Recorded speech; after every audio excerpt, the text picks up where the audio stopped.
there is definitely, when you take your vitamin D with a fat, there is an increased absorption of that vitamin D. But when people hear that or that vitamin D is stored in your fat, there's a misconception that because it is stored in your fat in your body, that you don't have to take it all winter if you're in the sun during the summer. And that's absolutely false. Dr. Robert Haney explained it perfectly one time, in that there's a constant ratio of the amount of vitamin D between your fat and your blood.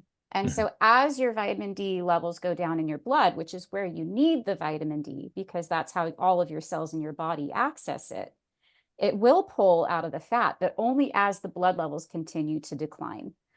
So I just wanted to clarify that people really can't rely on this idea that as a fat soluble vitamin, they don't have to supplement if they're getting sunshine in the summer. They absolutely do need to continue supplementing to keep their blood levels up. Do you either of you have any comments on that? Yeah, I would agree with that. So the partitioning from the fat into the blood would certainly be slow. So there's that question. But if you are starting to supplement and you have a very high body mass index, then it will take you longer to reach that concentration that you are wanting to get, because the fat is like a sponge. It's going to absorb a lot of that vitamin D. So you might think you're getting enough. You might actually have to supplement with more if you have a high body mass index to make sure your circulating levels are optimal. Mhm. And I guess I completely agree as well.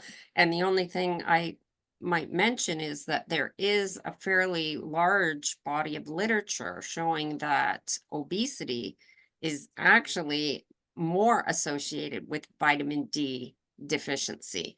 And that might not be intuitive at first, but that is how it works. And I think one of the things, besides what Neil had mentioned, is that obesity is associated with inflammation, That's true. and Yeah. it's associated with sort of poor immune regulation. So we get back into that whole conundrum of how the genetics, or in this case, body mass index, can be influencing this vitamin D metabolism.